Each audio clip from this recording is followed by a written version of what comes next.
All right, Alexander, let's do a video focusing on an article that came out from the Washington Post the other day. And the title of this article is U.S. Doubts Ukraine Counteroffensive Will Yield Big Gains, Leaked Document Says.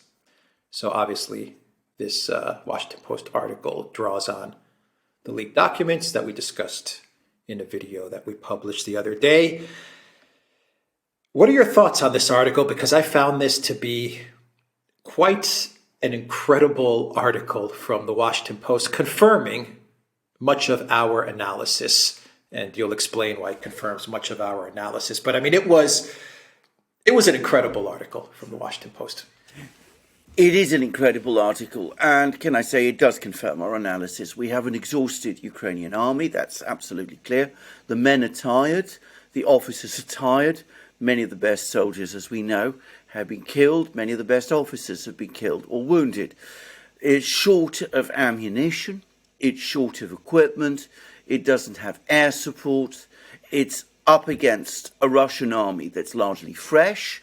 We've discussed many times in many videos that the reserve forces that were called up in September last year have just completed their training. They've never been committed into battle by the Russians. So they have at least 160,000 men ready to fight who've never been committed to fight up till now. Probably much more than that, by the way. The Russians outnumber the Ukrainians in tanks, machines, everything you can possibly imagine. And they built up these enormous fortifications that we know about in Kherson region, in Zaporozhye region, in Svatovo, Kremenaya, wherever. So we've always said that this looked like a very problematic offensive.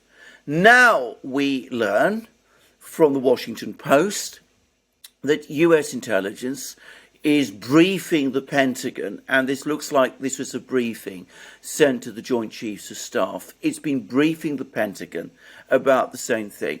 They're saying if Ukraine goes ahead with this offensive, it will suffer heavy losses, it's unlikely to gain much ground, it's unlikely to break the land bridge to Crimea.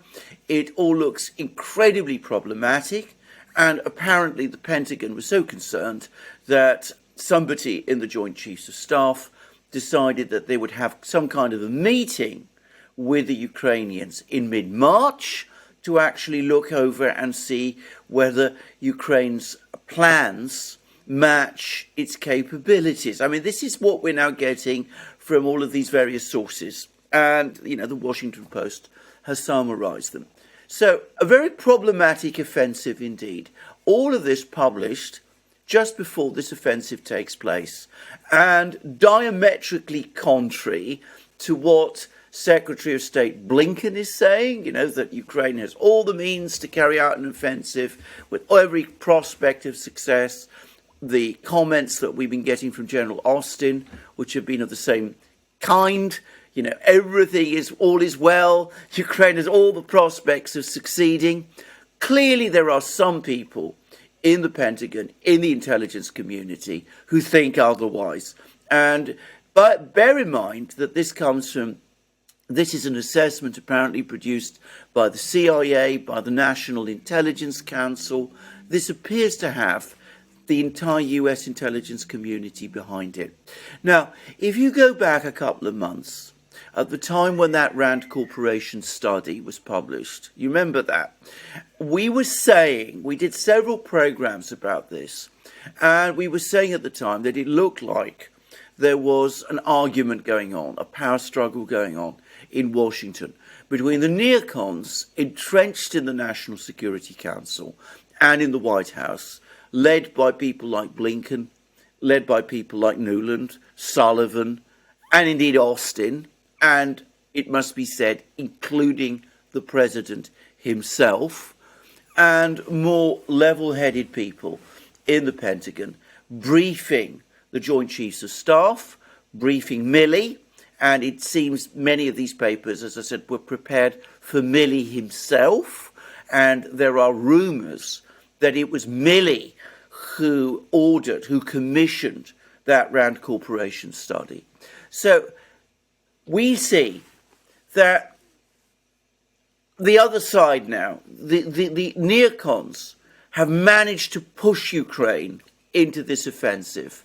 The other side, the more level-headed people, the uniformed military, the more level-headed people in the intelligence community, have been advising against this, and someone, and I'm sure this has been from that particular side, the uniformed military side, they've now come out, they've published these documents to do one of two things. Either to try to stop this counteroffensive, which, frankly, I think it's too late for that, or, more plausibly, to place distance between themselves and the eventual failure of the counteroffensive when it happens. They'll be able to come out and say, look, we told you so. We briefed you. We said in private and in public, that was the Rand Corporation study, that this counteroffensive was not a success. We were suggesting negotiations back in January. We weren't listened to. If it all ends in disaster, it's nothing to do with us. So this is what this is all about, in my opinion. This leak, I mean, I was clearly wrong when I thought in my programs that this is an Russian origin. It's clearly an American leak, and it is an expression, it is a result of this argument, this conflict that's been going on for months now at the heart of the American government. Yeah, I was going to ask you the question, do you believe that this leak was done by some sort of intel official or someone at the Pentagon in order to warn against this counteroffensive, or as you said, create distance between them and the State Department, the Jake Sullivans, the Biden White House? But you answered that question. The Washington Post actually says that this offensive, according to the leaks in the Washington Post, will result in modest territorial gains. That is an incredible admission from the Washington Post. All of this is going to occur for modest territorial gains. And this is not the first time that we have had officials in the Biden White House, in the administration, the U.S. government, warn the Biden White House against asserted actions. We go back to SWIFT. We go back to seizing the foreign assets, where we know that there were warnings given to the Biden White House, don't do it. What did the Biden White House do? They ignored the warnings, and they did it. And so my question to you is, the State Department, my belief is the State Department, they're the ones that are pushing for this offensive. Blinken and Nuland. Jake Sullivan, if you consider him part of the group that's pushing for this offensive. We now have indications that this offensive is not going to go well. Even the U.S. government is admitting it. Ukraine officials in this Washington Post article, they even say that they're going to probably have to go through with the offensive. They say it, we're going to probably have to go through with it, but they don't seem excited. You know, they don't seem confident. That's the word that I'm looking for. It seems like they're being pushed into it. What options are there? Because there are people in the Biden White House who are saying this offensive will lead to the collapse of the Ukraine military. Don't do it. Yeah. But the State Department's pushing for it. But if they don't do the offensive, the option then is what, Alexander? A long war? The U.S., the collective West, is not capable of a long war. They can't do that either. They're unwilling to negotiate. What are the options? Well, they're not letting Ukraine negotiate. I mean, I think this is the point to understand, going all the way back to January. I mean, whenever the talk of negotiation starts, we see people like Nuland and Blinken putting impossible conditions. Like, for example, Nuland and Blinken, a couple of weeks ago, were talking about a demilitarization of Crimea by the Russians at one and the same time as the United States would supply endless weapons to Ukraine, so that, you know, that would enable Ukraine to march into a demilitarized Crimea without opposition at a time of its choosing, and there was no conceivable way that the Russians would ever agree to a proposal on those kind of terms. So the hardliners, the State Department, those people are sabotaging any talk of negotiation. And can I just say, just before we discuss this, I think this all provides context to a recent article in The Hill, which I discussed in one of my videos on my channel by a man called Earl Mack, who is clearly a member of the, well, he was a former State Department official, he was ambassador to Finland. He's clearly very much on the part of the on the side of the hardliners. And he was complaining that, well, he was saying that he went to Kiev, he met all the officials there, and it was absolutely obvious to him that despite the fact that they were going through the motions of saying, yeah, we're going to win, this offensive is going to go well, all is, going well in the future, that they lacked conviction. They didn't really believe it themselves. And his solution was to send weapons, more weapons, now to Ukraine. He was talking about tanks, aircraft, and he was actually saying in that article, these weapons need to be sent today. No discussion about where they're to come from, how Ukraine is going to train for them in time, because clearly, without these weapons, the offensive is going to fail. I mean, that was the implication of this thing. I mean, it's really, borderline irrational, in my opinion. I mean, distressing and depressing. Anyway, what are the real options? Well, the first is Ukraine should call off this offensive. I mean, I think that when you get these kind of assessments, there's no sense in throwing men into a battle, throwing away their lives in this kind of way. So that's a humane thing to say. The second is, from a military point of view, I mean, conserve your forces. If you're going to send them into an attack where most of them are going to be destroyed, and that's going to leave you in an impossibly weak position where you can't continue the war and puts you in a position where you can't really negotiate, well, that's not a good plan, or so it seems to me. I mean, I say this always, I'm not a military person, but that seems to me common sense. Conserve your forces. Don't launch an offensive like this. And the third thing you should do is negotiate. Start negotiations. Now, the United States, it's clear, is incapable of doing that. It's incapable of arranging anything like that, nor is the EU. But China has very carefully positioned itself as a potential mediator. Maybe you could go through the Chinese. Erdogan is still there for the moment. He'd probably be prepared to do it too. Belarus, I think, is now so firmly in the Russian camp that that's not really an option. But there are potential mechanisms to get negotiations going.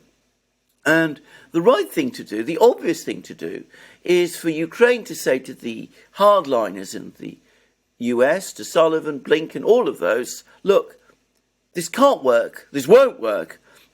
If we're going to achieve modest gains, we're not going to break the land bridge, or if it's very difficult for us to break the land bridge, or if we do break the land bridge and lose all our army doing it, then let's not do it. Let's talk instead. You can't provide us with the weapons in time.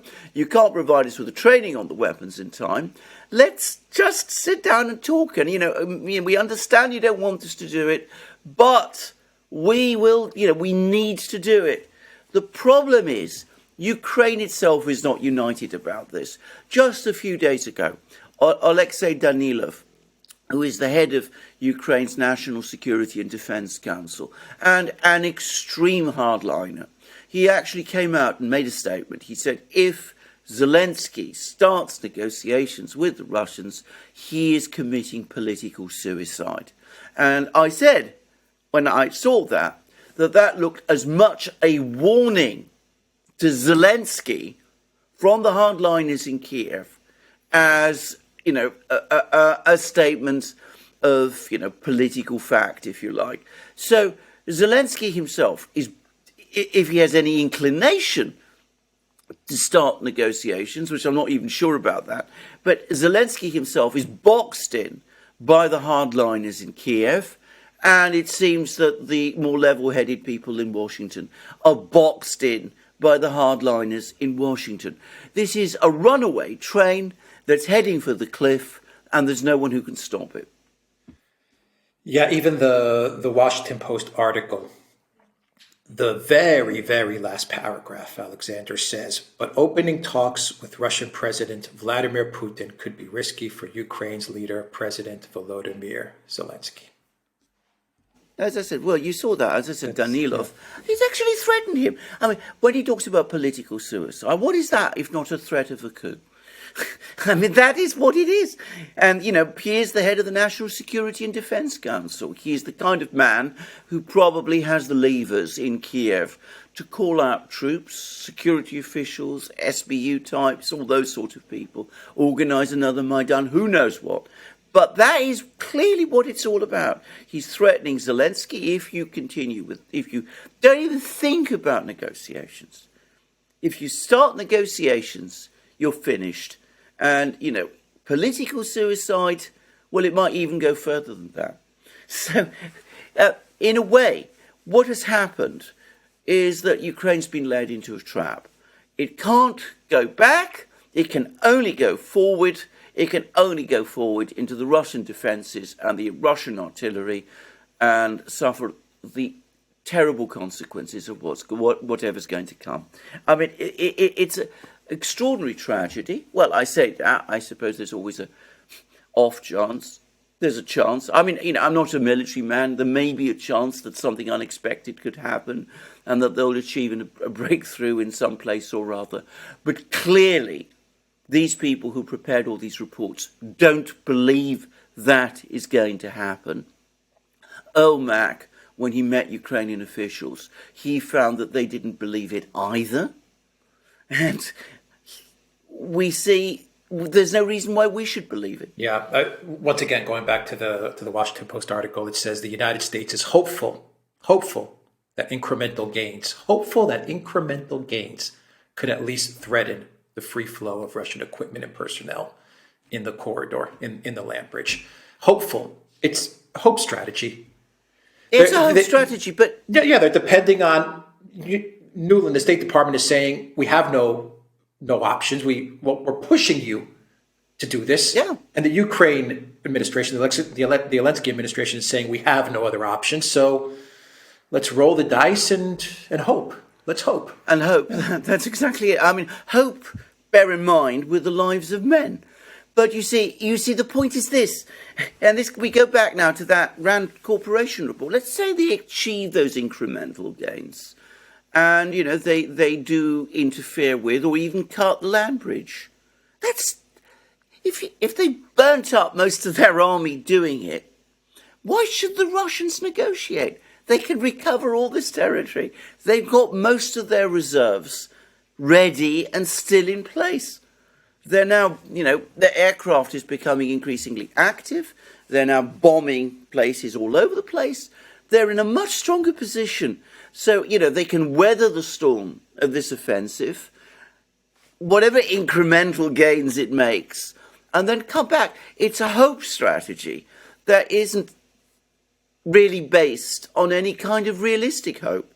It's based, again, on this extraordinary idea, which has governed US and Ukrainian strategy since the beginning of the war, that you somehow panic people in Moscow and create a crisis there, and that pushes Putin into negotiations or leads to his overthrow in some way. That's what it's all about ultimately. It's not about the situation militarily on the ground. It's about generating some kind of crisis in Moscow. That's what they tried last autumn with the offensives in Kharkov and Kherson. It didn't work.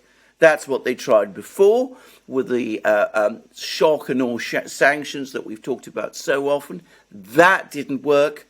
And this is the third attempt. Yeah. And the neocons, they know that they'll never get this close to overthrowing or to destroying Russia than they are with this whole conflict, this whole year-long conflict. I mean, this is as close as they've ever gotten to their goal of removing Putin, of regime change. And they know that this is never gonna come around again. They understand that. So they can't they're unwilling to move back, and so they're pushing the Zelensky regime to just go all in and give it one last chance. I believe the Times even had an article that they ran yesterday saying, "Is this the last chance for the Ukraine military?" Something like that was the headline. And yeah, this is what the neocons are saying. We got one last chance.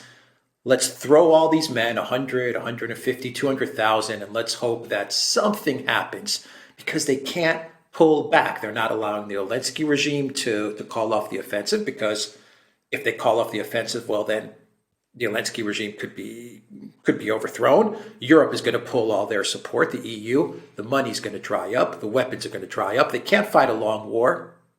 Even the other day, there was an article saying that this whole plan to produce ammunition by the EU is completely collapsed. It's completely collapsed. Yeah. So they can't fight a long war. The society of the citizens of the US, of the EU, are tired of this war. They don't want anything to do with it. The media persona, the identity of Zelensky has collapsed. It's collapsed. Yes, and his popularity in Ukraine has collapsed. His popularity has collapsed. They've boxed the entire country in. Yes, well, this is what comes if you allow your foreign policy to be taken over. Not just about your foreign policy, your grand strategy, which I hate, an expression I hate, by the way, but it is often used in the United States. If you allow your foreign policy and your grand strategy to be captured by people who have no reverse gear. They have no reverse gear. They don't even have a brake. When they run into an obstacle, their instinct is to ram harder down on the accelerator. That's what they're doing. Because as you absolutely rightly say, they can't give up on their plans. They can't give up on their strategies. Because if they did, they wouldn't be neocons. That's the thing to understand about these people. Ultimately, if they can't achieve this, if they can't break up Russia, especially now when Russia, with the whole thing at the beginning was, fragment Russia, take control of what's left, redirect it against China. Well, that strategy is falling apart. We see that China and Russia are coming closer, not further away from each other. They're not distancing themselves from each other. So, given that that is so, well, what do you do if you are a neocon? You double down, you triple down, you quadruple down until you hope possibly something might work, something might break. The Russians might break in some way. They might panic, they might lose their confidence, they might start making big mistakes. Doesn't look like the Russians are going to do any of those things. But if you're a neocon, that's the only thing you can do. Okay, so final question is, let's explore two possible off-ramps for Ukraine to preserve whatever's left of their country and of their society. China. Yeah. It's possible. It's possible. Yes. We know that Zelensky is trying to call Xi Jinping or get Xi Jinping to call him. I don't think the call is based on Zelensky asking for China to help negotiating. I think the call is based on Zelensky being pressured by DC to try and move China away from Russia. Yes. Unfortunately, but maybe, just maybe, Xi Jinping can convince Zelensky to allow China to mediate. In other words, kind of what they did to Macron and Ursula in a way. Zelensky calls China to try and get the Chinese to move away from Russia, and the Chinese, in their own way, they turn the tables around and they maybe they do convince Zelensky to ditch the neocons and negotiate for the sake of his people. Yeah. Very low possibility there, but maybe. What are your thoughts on that? And then the second option that I see, the second off-ramp, low possibility, but people are discussing it, which is Poland somehow getting involved and providing some sort of buffer zone, integration, federalization, I don't know, of the west of Ukraine, which allows Zelensky to somehow, and his whole team to somehow exit into this new entity or this existing entity, which is a part of Poland, and they continue from there. Maybe. I mean, people do say these are rumors. They are saying that Zelensky offered this to Poland during his visit. I can't confirm that, but there are rumors that Zelensky said, "Look, Poland, come in, take a chunk out of the West, and help us out." I don't know if that's true, but anyway, Yes. it is a possibility for an exit out of this. Yes, so let's start with the first one, the Chinese mediation. I mean, the great problem it runs into is that whatever happens in Ukraine, whatever happens, if there's a military defeat, if there's a military disaster, if the Russians are on the gates of Kiev again and look like they're going to take it over, if some people in Kiev want to do it, the United States, this administration, will be implacably opposed. The very last thing they want, the absolute last thing they want, is China brokering a peace in Eastern Europe. I mean, that is for the neocons, and not just the neocons, I'm sorry to say, a lot of other people who are not necessarily neocons. That is a strategic nightmare for the United States. They will work overtime to prevent it happening.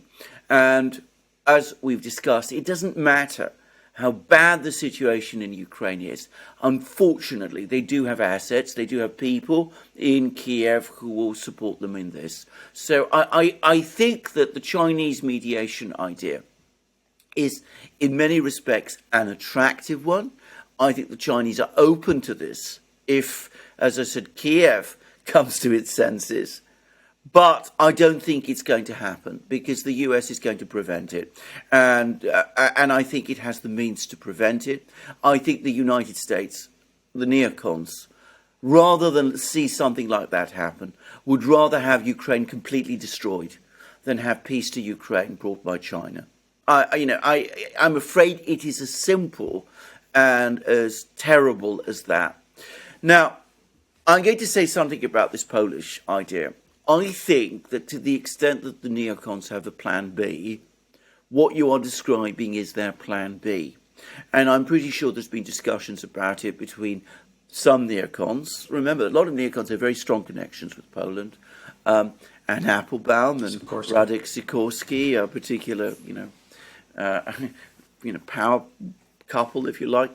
But, there's others. I think that this has been discussed by some people in the Polish government and some people in Washington.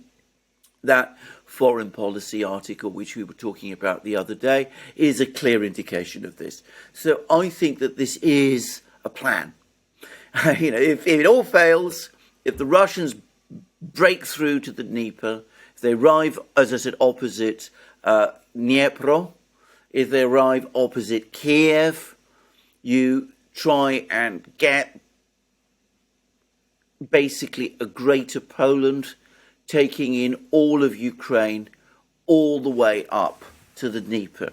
It's a nightmare strategy. I mean, it is one of the most bizarre and disastrous ideas I've ever come across, but it's exactly the kind of scheme that you can imagine the neocons with their complex chess games, they might actually hit on.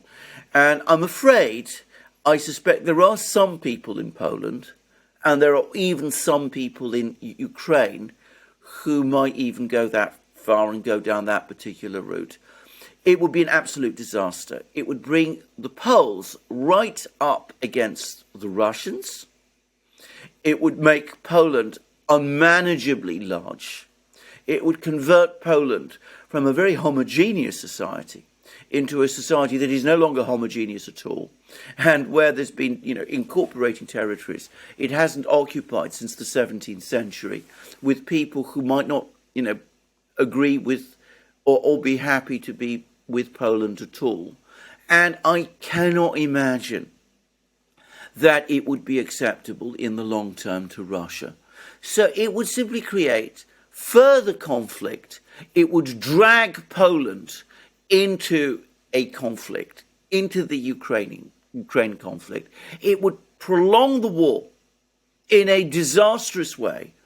And by bringing in Poland, it would bring the war ultimately into the heart of Europe. It's a crazy idea. It's absolutely misconceived. I think many, many, many people in Poland will oppose it. I think the Polish military, which has given away much of its best equipment, would be horrified at the prospect of it. I think Germany, people in Germany, many people in Germany, most people in Germany, would be appalled at the idea that support for Ukraine has morphed into what many people in Germany would see as a gigantic Polish land grab. And I could see this crazy plan creating so many problems going forward that it would undoubtedly trigger the eventual collapse of the Euro-Atlantic system, NATO, the European Union, and all the rest, whilst doing immeasurable damage to Poland and what is left of Ukraine as well. But neocons never think in these terms. From their point of view, this is an obvious gambit. It looks good on paper. In their various position papers and planning groups, they probably see all sorts of attractions to it. And we saw that in the foreign policy article, which really doesn't explore the implications of it at all. No note. I mean, we've now both read lots of neocon papers. Foreign policy article is an example. There was a crazy article about Iran, assassinating or targeting Iranian leaders. None of these articles the neocons ever produced, none of these papers the neocons ever produced, ever look at the economics, the logistics, the larger diplomatic consequences. It's all an abstract chess game, which real life isn't like that. People aren't like that. Nations aren't like that. It doesn't happen in that way. Yes, you could have a situation, I think, still, where the Russians and the Ukrainians come to an agreement. There is an independent Polish state. It maintains good relations with Poland. Why not? Good relations with Russia. Why not? But that's not the scenario that the neocons want to see. Yeah, they don't think about any of these things. They don't think about how stuff like this will affect society and the stability of society and the quality of people's lives in Poland. They don't think about any of that stuff. No, absolutely. I mean, there's, as far as they're concerned, Poland is anti-Russian. It always has been. That's what they think. I mean, they always assume that conflicts and antagonisms will go on forever. So Russia will never make up with China. China will never make up with India. Iran and Saudi Arabia will never make peace with each other. Syria, the Sunnis and Shias there will go on fighting until the end of time. They always assume that. They always think they can manipulate these feelings and somehow inflame them, as they have managed to do to a great extent in Ukraine. But they never consider what is good and proper and responsible for the people of these countries. They never really ask themselves, is this good for Ukraine? Is this good for Poland? Bear in mind that in Poland today, there have been protests about Polish grain, Ukrainian grain going in. There have been protests about Ukrainian refugees.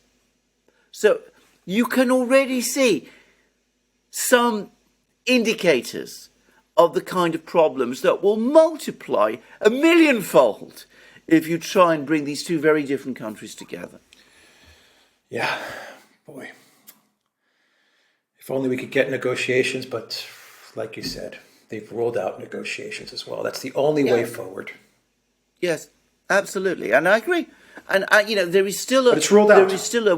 It's rolled out, exactly. There's still a window for them, but they have been opposed to negotiations ever since the protests against Viktor Yanukovych began in 2013.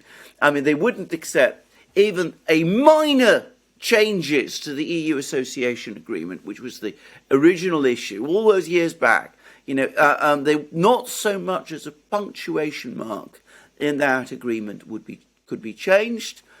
We had Victoria Nuland handing out cookies and saying F the EU because John McCain. We had all Sikorsky. of Sikorsky. Exactly. Was the foreign minister. Exactly. We had the sabotage of the Minsk agreement. We had the sabotage of the Istanbul proposals.